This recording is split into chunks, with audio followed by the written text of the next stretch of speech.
السلام علیکم. ضیاء محی الدین شو میں توثیق حیدر ضیاء محی الدین کے ساتھ. خواتین و حضرات, your host tonight a living legend Zia Mohiuddin. Zia صاحب, کیسے مزاج ہیں آپ کے؟ نوازشات. آپ پچھلے سال ہر سال سے بہت سو کے لیے ایک رول ماڈل ہیں.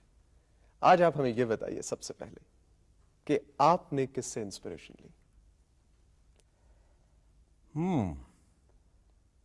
بہت سے لوگ ہیں, لیکن کوئی اگر آپ پوچھنا چاہتے ہیں, بچپن میں مثلا مجھے پنڈت برج موہن دتاتریہ کیفی ایک ایسی شخصیت, ایک اس طرح کا ان کے بولنے کا انداز تھا, موتی جھڑتے تھے ان کے منہ سے, تو آپ سمجھ لیں کہ میرے لیے وہی ایک ستارہ.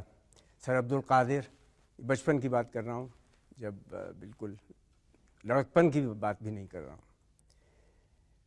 تو آگے چلتے چلتے میرے اساتذہ میں سے پطرس بخاری, اساتذہ کو جانے دیں چھوٹے بخاری صاحب, بے شمار ایسے لوگ آئے میری زندگی میں خوش قسمتی سے, جن کو دیکھنے اور جن کو صرف ان کے ساتھ اٹھنے بیٹھنے سے اندازہ یہ ہوا کہ ان لوگوں کا, چونکہ وہ سب کا سب ان کا تعلق ضرور تھا کسی نہ کسی پرفارمنس کے حوالے سے.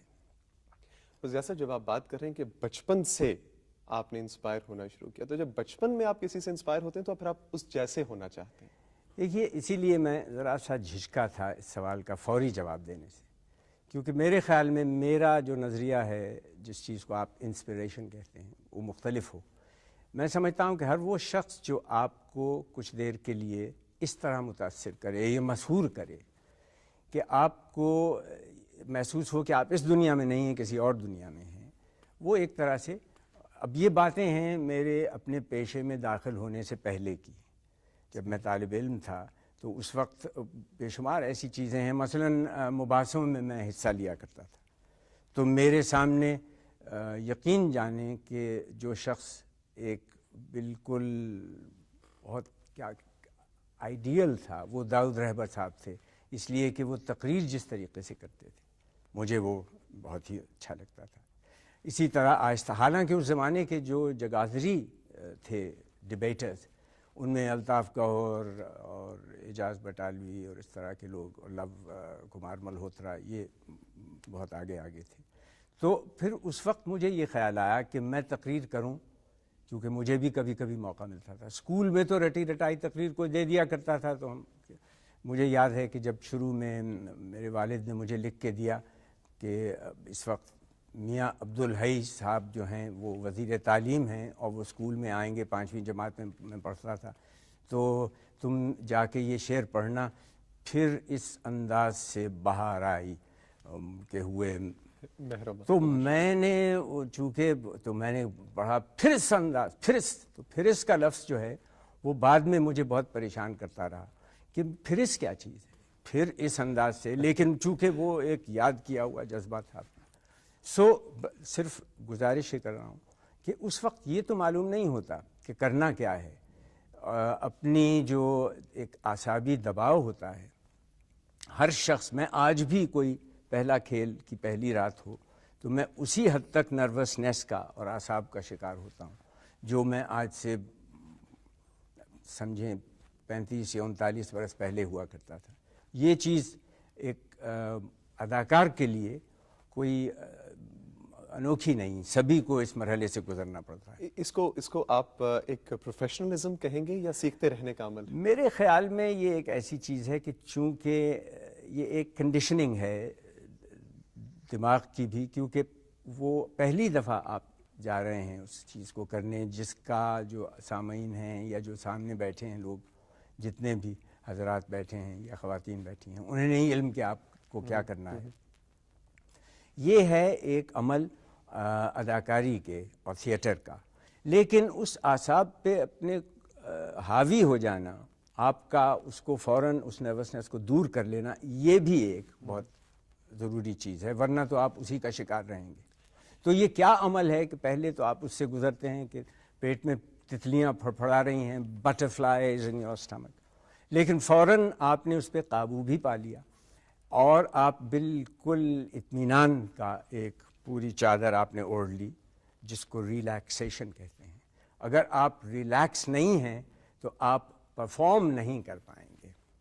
میں نے یہ دو لفظ جان بوجھ کے انگریزی کے اس لیے بولے ہیں کہ خیر ریلیکسیشن کے تو بہت ہمارے پاس الفاظ ہیں لیکن ابھی تک پرفارم کرنے کا جو لفظ ہے اسی معنی میں ابھی تک آیا نہیں ہے ہماری زبان میں. بہرحال یہ میں اس طرح کی گفتگو میں بہت لمبی گفتگو ہو جائے گی.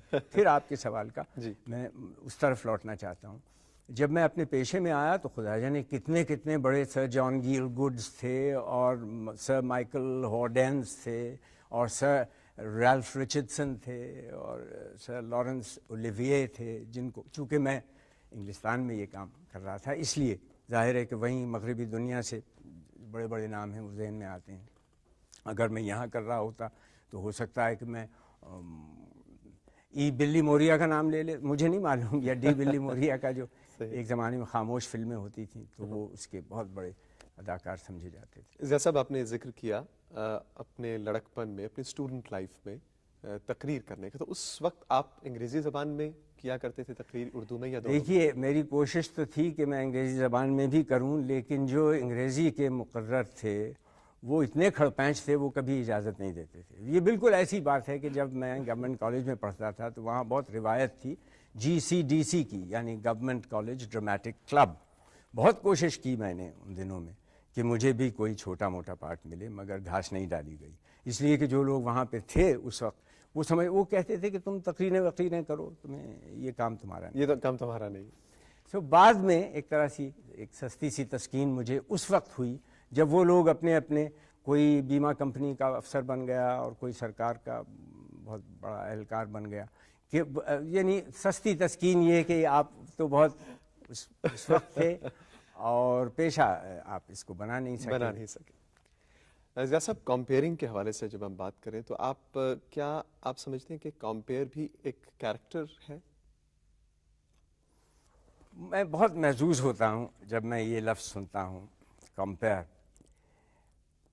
دیکھیے اگر آپ برا نہ منائیں تو میں ذرا سی یہ گزارش کروں کہ مختلف فنون لطیفہ کہہ لیں یا مختلف فنون میں کیا ہم نے کبھی یہ سوچنے کی کوشش کی کہ ٹیلی ویژن ایک تھیٹر اور فلم کی طرح ایک فن ہے, ایک آرٹ ہے؟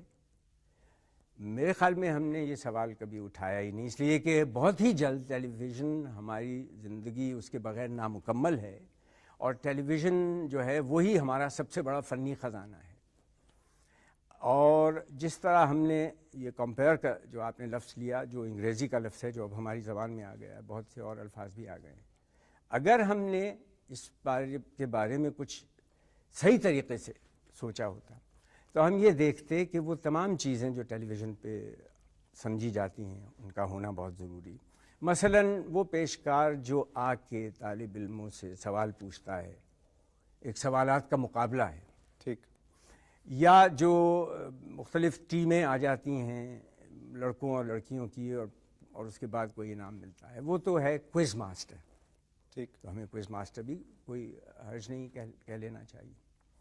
اور جو شخص کوئی ایسا پروگرام پیش کرتا ہے جس میں کوئی سماجی اہمیت ہو, سیاسی اہمیت ہو, برقع اڑنا چاہیے یا نہیں, تو ظاہر ہے کہ اس میں دو مختلف نظریات تو ہوں گے.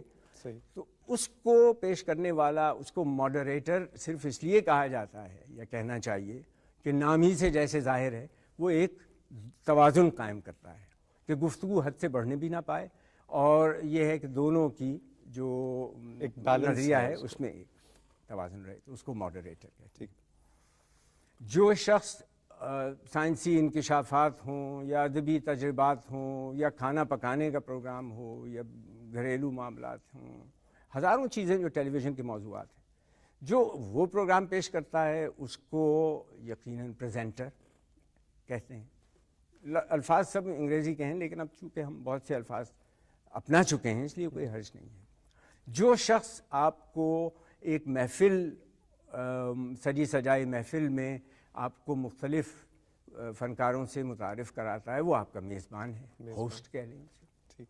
ہم نے ان تمام چیزوں کو سب چیزوں کو اکٹھا کر کے ایک لفظ نکالا ہے کمپیئر، بلکہ میرے اکثر جانے والے تو اسے کمپیئرر ہی کہتے ہیں۔ تو یہ جو کمپیئرر صاحب ہیں، جس طرح ساتھ والے ملک میں انہوں نے ایک لفظ نکال لیا اینکر، وہ ہر چیز میں جو شخص ٹیلی ویژن پہ آئے اسے وہ اس نام سے پکارتے ہیں، اینکر پرسن۔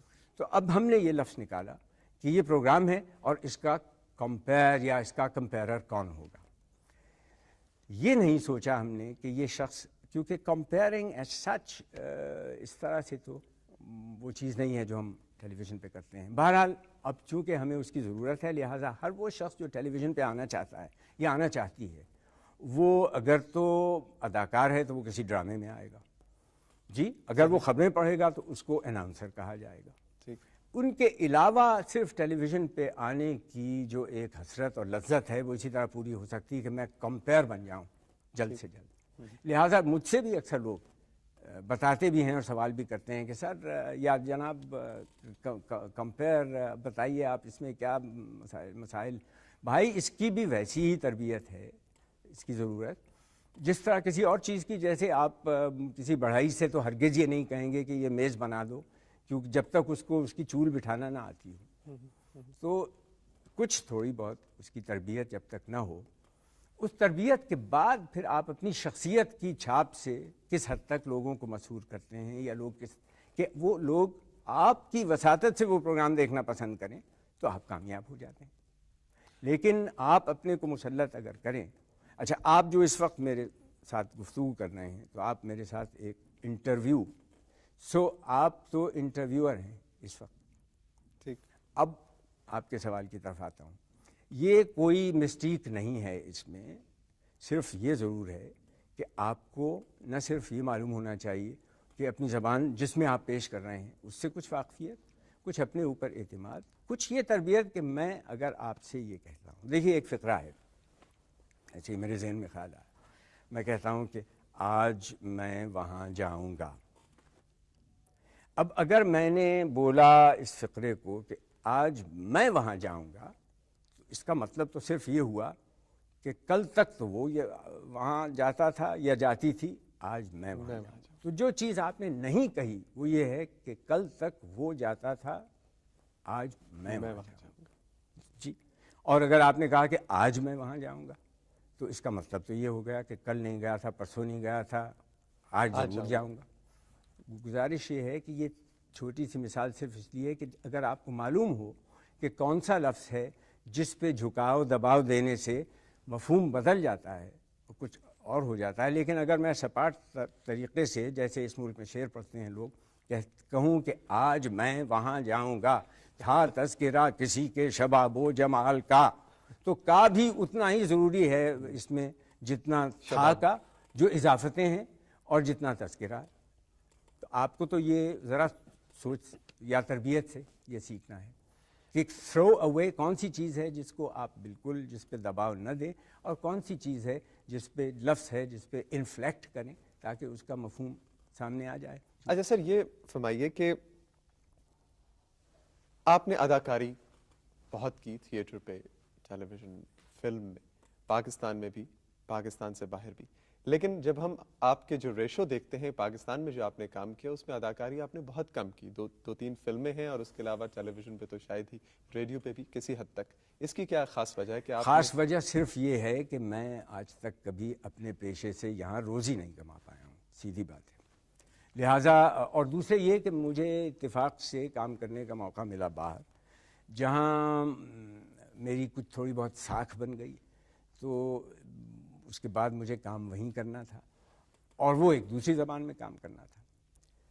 تو بنیادی بات اس کو بھی جانے دیجئے کہ میں اس سے روزی، لیکن میں نے چونکہ اسے پیشے کے طور پہ اپنایا تھا، لہٰذا میں یہ بھی ہمیشہ محسوس کرتا تھا کہ پھر مجھے اس سے رزق جو ہے وہ بھی میں اسی سے کماؤں، اور یہ حق ہے۔ تو یہ واقعہ ہے کہ یہاں پہ یہ افسوس کی بات ہے، یہ اتفاق کی بات ہے یا کہ ابھی تک جو مثلاً ریڈیو یا ٹیلی ویژن سے جو لوگ اس پہ کام کرتے ہیں، وہ اس کے بعد پھر بجلی کا بل اپنا نہیں دے سکتے، یا پھر اس کے بعد موٹر کا جو ہے تیل، اس کا خرچہ نہیں، یا اگر یہ سب کریں گے تو پھر جو گھر کا آٹا تیل دال ہے وہ نہیں ہے. لیکن جیسا اب ایک وقت ہر بڑے پرفارمر پہ بڑے سٹار پہ آتا ہے اور یقین آپ پہ تو بہت ارلی سٹیجز پہ آگے کہ جب آڈینس کا اس پہ حق ہو جاتا ہے, اس کے ویور کا, اس کے فینس کا اس پر حق ہو جاتا ہے, تو کیا آپ کبھی نہیں سمجھتے کہ اس حوالے سے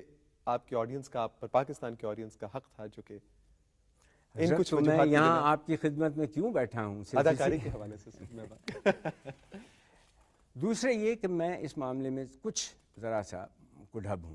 میں چاہتا ہوں یا میں سوچتا ہوں کہ چونکہ یہ کام میں اب آج سے نہیں ہے, اگر میں کہوں کہ 174 برس سے کر رہا ہوں تو یوں لگے گا کہ میں خدا جانے میری عمر کتنی ہو گئی ہے, لیکن بہت زمانہ ہو گیا اس کام کو کرتے ہوئے. تو اس کے ساتھ ساتھ میرا نہ صرف اپنا پیمانہ جو ہے چیزوں کو ناپنے کا وہ کچھ مختلف ہوتا گیا, لیکن اس کے ساتھ سب سے بڑی بات یہ ہے کہ میں چاہتا ہوں کہ جو بھی مجھ سے توقع یا کہا گیا ہے خود مجھے وہ چیز پسند تو آئے. تو پہلے تو یہ ہے کہ جو کام آپ مجھ سے کروانا چاہتے ہیں, فرض کیجئے کہ آپ کہہ رہے ہیں کہ جناب آپ کا حق ہے یا یہ جو یہاں کے لوگ ہیں ان کا حق ہے کہ آپ ان کی فرمائش پوری کریں, تو میں یہ ضرور عرض کروں گا کہ مجھے وہ چیز اس حد تک اکسائے تو مجھے وہ چیز اس حد تک جھنجھنا کے تو رکھے کہ میں سوچوں کہ ہاں یہ مجھے کرنا چاہیے, یہ میرے لیے ایک چیلنج ہے. کیونکہ اب میں اس سطح پہ ہوں جہاں میں صرف ایک چیلنج کے طور پہ, ورنہ میری حسرتیں اداکاری کی بہت حد تک مکمل ہو چکی ہیں, اور میں وہ نہیں کرنا چاہتا کہ جو میں کر چکا ہوں دہراتا جاؤں اپنے کو بار بار. میں باہر بھی بہت سے ایسی پیشکش یا آفرز ہیں جن سے میں کہتا ہوں کہ نہیں, بہت بہتر ہے کہ میں انکار کر دوں, کیونکہ میں یہ کر چکا ہوں, میں پھر دوبارہ یہی چیز کب تک کرتا جاؤں. تو اس میں کوئی شیخی یا کوئی تعلیق کی بات نہیں ہے. یوں کہہ دیجئے کہ میں زیادہ وہ ہو گیا ہوں, آئی بیکم مور سلیکٹیو, یا یہ کہہ دیجئے کہ میں اب بہت زیادہ اپنے, کیونکہ مجھے یہ معلوم ہے کہ جب بھی میں نے کچھ کیا ہے وہ مکمل 100% پورا تو ہو نہیں سکا, ارادے کی تکمیل نہیں ہوئی, ہمیشہ اس میں کم از کم 15%, 22% کا جھول ایک ایسا ہے پورا نہیں ہو سکا. ارادہ کچھ تھا, تکمیل کہیں جا کے ہوتی ہے. تو زیادہ تر کوشش تو کسی بھی فنکار کی یہی ہوتی ہے, کم از کم میری, کہ ارادے میں اور تکمیل میں بود یا فاصلہ کم سے کم ہو. جیسا جب ہم آپ کی زبان سے نثر سنتے ہیں تو اس میں بہت میوزیکل ہم تک پہنچتی ہے, اس میں بہت ردم ہے, تو یہ نثر کے اندر ردم ہوتا ہے یا صداکاری کے اندر ردم ہوتا ہے؟ جس نثر کے اندر ہے اس کے اندر تو ظاہر ہے کہ ہوگا ہی. معلوم نہیں ہے, آپ نے یہ کہا ہے تو ایک طرح سے میرے لیے بہت, آپ نے جس کو سرٹیفکیٹ کہتے ہیں وہ دے دیا. ورنہ واقعہ یہ ہے کہ مجھے اپنی زبان سے عشق ہے, اور میں یہ سمجھتا ہوں اردو زبان سے یہ عشق میرا ابھرا اور بڑھا انگلستان میں رہنے کی وجہ سے. یہ عجیب و غریب تضاد کہہ لیجئے, لیکن ہوتا ہے ایسے. میں یہ سوچا کہ بیشتر لوگ جب گفتگو کرتے ہیں تو اکثر جلدی میں لوگ ہم کرتا جاتا ہے آتے ہیں, تو ہے کا لفظ ہی کبھی نہیں نکلتا. اس کی کیا ہے, میں بھی تو ایک جان ہے. آخر کوئی وجہ ہے کہ ہم کہتے ہیں کہ وہ فلاں شخص یہ کام کر رہا ہے, اگر مستقل میں کر رہا ہے جا رہا ہے تو بول چال میں تو صحیح ہے کسی کے. یہ چھوٹی چھوٹی چیزیں تھیں جنہوں نے مجھے اس چیز کی طرف مائل کیا. اس آلے کو اپنے ویور کے لیول پہ جا کے کمیونیکیٹ کرنا چاہیے, یا اگر ایک کمپیئر یا میزبان یا ایک ہوسٹ کی ہم بات کرتے ہیں, اس کو اپنی آڈینس کے لیول پہ جا کے کمیونیکیٹ کرنا چاہیے یا اس کو اپنے لیول پہ لانا ہے؟ یہ آپ کی شخصیت پہ ہے. مقصد صرف کمیونیکیشن کا ہے, ترسیل کا. مقصد یہ ہے کہ آپ کو ایک خاص چیز پہنچانا ہے. جو لوگ آپ کے دیکھ رہے ہیں اور آپ کی جو آڈینس ہے وہ 1500 یا 3035 لوگ نہیں ہیں, وہ کروڑوں کی تعداد میں ہیں. سب سے پہلی چیز یہ ہے کہ جو پروگرام بھی آپ کر رہے ہیں میزبان کی حیثیت سے, اس کا کیا ہے مقصد یا کیا چیز ہے جو وہاں تک, اس مقصد کو پورا کرنے کے لیے آپ تمام وہ حربے استعمال کرتے ہیں. کبھی مزاح کا, کبھی چٹکلے کا, کبھی کسی شگوفے کا, کبھی کوئی ایسی نان سیکویٹر بات کرنے کا جس کا تعلق بظاہر نہ ہو, لیکن وہ اگر آپ کی اپنی شخصیت اس پہ حاوی. دیکھیے ایک میں چیز گزارش کرتا ہوں, یہاں پہ ایک ریت سی ہے کہ لوگ یہ محسوس کرتے ہیں کہ اپنے آپ کو اپنا سکہ مضبوطی سے جمائے رکھنے کی خواہش کو سامنے رکھتے ہوئے یہ بہت ضروری ہے کہ اگر آپ میرے سامنے آئے ہیں کسی ٹیلی ویژن کے پروگرام میں، خاص طور پہ ایسے جس کو ہم وہ ٹاک شو کہتے ہیں. میں نے جب ٹاک شو شروع کیا تھا تو اس وقت تو یہاں اس طرح کی چیز نہیں تھی. میں پہلے دن سے اپنے سے بھی کہتا تھا، اسلم اظہر سے بھی یہ کہتا تھا کہ یہ دس از اے پور مینس جانی کارسن. جانی کارسن صاحب کرتے رہے ہیں. ان کا یہ تھا کہ 5-6 لوگ وہ بلاتے تھے، تو میرا بھی ایک طرز تو وہی تھی نا، 4-5 مہمان بیچ میں کچھ. ہم نے یعنی میں نے یہ سوچا اور دیکھا بھی اور محسوس کیا کہ باہر کا سلسلہ بالکل اور ہے. وہاں لوگ شخصیات کو دیکھنا اور ان کی گفتگو، ان کے بارے میں کیسے بھی گفتگو ہو وہ سننا پسند کرتے ہیں. مقصد یہ تھا میرا سب سے بنیادی مقصد، جو بہت حد تک پورا ہوا، کہ لوگوں تک یہ بات پہنچے کہ گفتگو بذات خود ایک ایسی عمدہ تفریح ہے، ایک کہ اس میں ڈرامائی کیفیت بھی ہے، اس میں مزاح بھی ہے، طنز بھی ہے، اور اس گفتگو یعنی وہ کنسٹرکٹڈ چیز نہ ہو. کھیل اپنی جگہ، اس کی اپنی افادیت، اس کی بھی ایک افادیت ہے. یہ بھی ایک مزیدار چیز ہے، وہ پوری ہوئی. لیکن اس گفتگو میں جن لوگوں کو آپ بلاتے ہیں ان کو سامنے آپ کو پیش کرنا ہے. اگر میں آپ پہ حاوی ہو جاؤں اور چھا جاؤں، اور کوشش بھی یہ ہو کہ جو دیکھنے والا ہے وہ سارا وقت ہی دیکھے جناب یہ توثیق صاحب کیسے چھا گئے ان پہ، اور بعد میں بلکہ جا کے ہمارے لوگ تو اکثر بازے یہ بھی کرتے ہیں کہ دیکھا کس طرح اس کو. اب اس کا طریقہ وہ کیا کرتے ہیں، جناب ذرا یہ فرمائیے گا توثیق حیدر صاحب کہ آپ نے تو بہت سے کام کیے ہیں، اور میں دیکھتا ہوں کہ آپ انگلستان بھی گئے اور ایران بھی گئے اور ہند اور سندھ کی آپ کو تو بہت شہرت ہے، اور جب بھی آپ جاتے ہیں میں نے دیکھا ہے کہ کوئی نہ کوئی مارکہ وہاں سے آپ مار کے آتے ہیں، اور اس کے ساتھ ساتھ آپ کا یہ سب سے بڑا کمال ہے کہ آپ سائنس کا بھی کوئی نہ کوئی چٹکلا جو ایسا ہے وہ بھی آپ کی جیب میں رہتا ہے. تو مجھے آپ سب سے پہلے تو یہ بتائیے کہ سائنس کے معاملے میں اگر ہم یہ کہیں، اور ہمارے ویورز جو اس وقت دیکھنا چاہتے ہیں وہ آپ سے پوچھنا چاہیں کہ سائنس میں جو آج کل تجربات ہو رہے ہیں، اور جو ایک عجیب و غریب سائنس کے ساتھ فلسفے کی یہ پخ لگ گئی ہے، تو اس میں آپ نے خود جو حتیٰ کہ آپ کو معلوم ہی نہیں ہوا کہ ان کا سوال کیا، وہ بولتے گئے، جس کا جواب آپ زیادہ سے زیادہ یہ دیں گے کہ جی نہیں. یہ کوئی بڑائی نہیں، یہ خود نمائی ضرور ہے. یہ لوگوں تک یہ بات پہنچانا بہت ضروری ہے کہ آپ کس حد تک کیسے پیش دے کر کے گفتگو کو لچھے دار بنا کے ان صاحب کو آپ نے ہرگز کسی طرح بولنے کا موقع نہیں دیا، یا جو چیز ان سے نکلوانا تھی. تو پتہ نہیں میں کہاں سے کہاں بہک گیا ہوں، لیکن میرا مقصد یہ تھا کہ لوگ آئیں، ان کی بات، ان کی شخصیت، ان کی ذات، ان کی موجودگی سے جتنے بھی دیکھنے والے ہیں وہ فائدہ اٹھائیں. اچھا ضیاء صاحب، ریڈیو، ٹیلی ویژن اور تھیٹر تینوں کے حوالے سے ہم بات کریں گے. اب جو معیار ہے زبان کا، ادائیگی کا، صداکاری کا، ہم ہر کسی کو کہتے سنتے ہیں کہ وہ زوال پذیر ہے اور نیچے سے نیچے کی طرف ہی چلتا جا رہا ہے. تو مستقبل کیا ہے زبان کا؟ بھائی زوال پذیر کیوں نہ ہو؟ زوال پذیر اس لیے ہے کہ جس طرح کی چیزیں دیکھی جاتی ہیں یا سنی جاتی ہیں اس میں وہ معیار نہیں رہا لہجے کی صفائی کا، زبان کی شستگی کا، زبان سے بہلاوے کا جو ہونا چاہیے، جو ہماری اپنی زبان ہے جس پہ ہمیں فخر بھی ہے. ایک تو یہ کہ زبان، ہم سمجھتے ہیں کہ زبان اب صرف وہ ہونی چاہیے جس میں کم از کم 45% انگریزی ضرور ہو. اپنی ہی زبان میں سب کی سمائی ہوتی ہے اردو زبان میں، ہر ایک عقل کھری ہے زبان اس جہان میں، سب کی سمائی ہوتی ہے اردو زبان میں. تو یہ اس کا حوالہ لے کے آپ کہتے ہیں کہ ہر چیز میں، تو وہ زبان بھی نہیں ہے. تو معیار کیوں نہ کم ہو؟ ہماری زبان تو نہیں ہے جو ہم سنتے ہیں. میں یہ مانتا ہوں کہ بالکل ضروری، جہاں بہت ہی ضروری ہو وہاں آپ انگریزی کا لفظ لے آئیے، لیکن اس کے ساتھ اگر اس کی تشریح کر دیں تو لوگوں کے لیے آسان ہو. لیکن اب تو اگر اردو کا لفظ لانا ہو تو آپ کو اس کی تشریح کرنی پڑے گی، اس کی تشریح، ورنہ انگریزی کا تو ہے ہی. آپ کا یہ صرف کانسیپٹ ہی ہے، آپ کا تصور کبھی ہو ہی نہیں سکتا.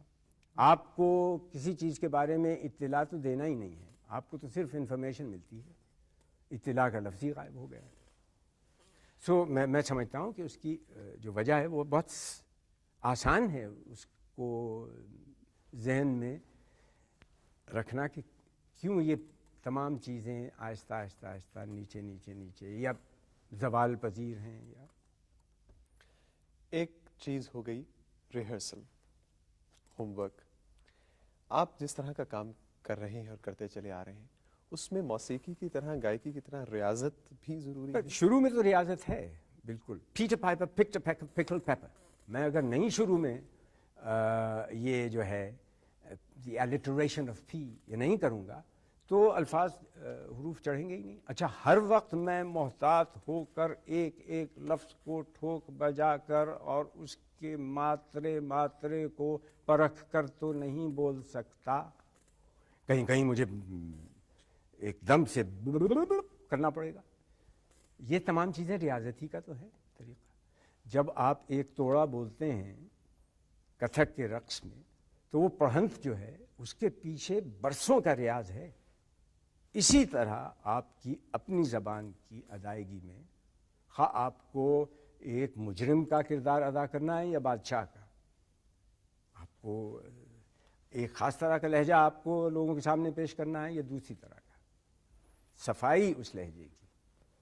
لیکن یہ زندگی اتنی ثقیل ہوتی جا رہی, اتنی مشکل ہوتی جا رہی ہے. دیکھیے وہ ہمارا گروریل جو ہے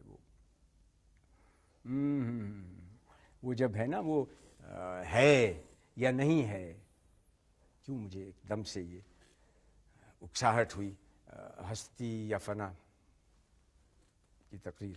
Whether 'tis nobler in the mind to suffer the slings and arrows of outrageous fortune, or to take arms against a sea of troubles, and by opposing end them,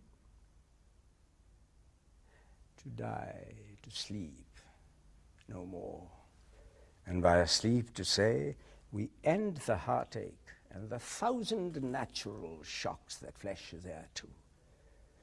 'Tis a consummation devoutly to be wished, to die, to sleep, perchance to dream. Aye, there's the rub, for in that sleep of death, what dreams may come when we have shuffled off this mortal coil must give us pause. There's the respect that makes calamity of so long life. For who would bear the whips and scorns of time, the oppressor's wrong, the proud man's contumely, the pangs of despised love, the law's delay, the insolence of office, the pangs of didam. حضرت اس چیز کو راشد صاحب کہتے ہیں, کون سہ سکے گا کون یہ گہرا زیاں. یہی ہے نا. مجھے محسوس ہوتا ہے کہ میر صاحب کا جو مصرع ہے, اس زندگی کرنے کو کہاں سے جگر آ گئی, یہ بات ہے جو گرودیو نے یہ کہی ہے کہ کتنا کون سہے گا تازیانے وقت کے, حاکم کے, جو چیزیں آپ کے اوپر آپ کو جکڑ رہی ہیں, ان کے تانے, اور جو غلط کام ہو رہے ہیں ان کو کس طرح برداشت کیسے ہو. میں آج کل بہت زیادہ یہ سوچتا ہوں, سہ سکے گا کون یہ گہرا زیاں. ضیاء صاحب, ضیاء محی الدین کی ایسی کون سی خواہش ہے اداکاری کے حوالے سے یا اس کام کے حوالے سے جو اب تک پوری نہیں؟ کوئی ایسی خواہش نہیں جو پوری ہوئی. اب پھر میں اس کلیشے کی طرف آؤں گا, ہزاروں خواہشیں. نہیں, بہت جی چاہتا ہے کہ کچھ میرا یہ ایمان ہے کہ میں I want to die on my boots on. میں چاہتا ہوں کہ جب تک دم ہے میں کام کرتا جاؤں. جس وقت کام اگر نہیں ہے تو پھر اس طرح کے خیالات آتے ہیں. Who can bear the whips and scorns of time. کام میں تو جتا رہتا ہے آدمی. کوئی نئی چیز جس کے بارے میں آپ سوچتے ہو؟ میں آج کل کچھ لکھنے کا کام کر رہا ہوں. یہ بھی ایک طرح سے بھرم ہے, خواہ مخواہ میں اپنے کو شاید دھوکہ ہی دیے جا رہا ہوں. کئی برس سے میں کوشش کر رہا ہوں, اپنی یادوں کو جمع کرنے کا ایک سلسلہ ہے, لیکن اب سوچتا ہوں کہ اپنی جتنی شرم اور لاج ہے اس کو ایک بالائے طاق کروں اور واقعی کود پڑوں. اس کو کچھ ہو گیا ہے سلسلہ, ہو جائے گا.